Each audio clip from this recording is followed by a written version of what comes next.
যে এমপি হইবার পর ব্যারিস্টার সুমনের কোন সম্পদ বাড়ছে কিনা।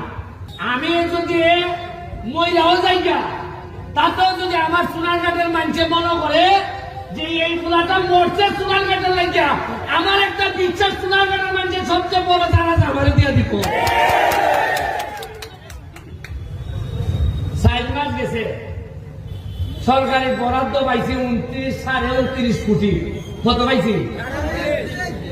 আগে থেকে তুমি আগে থেকে ভাসতে হতো না, টেকা আইলো গেল, আইলো কোন গেল কোন। এই জায়গার মধ্যে মিটিং হয়েছে অন্তত 50টা, হয়েছে না?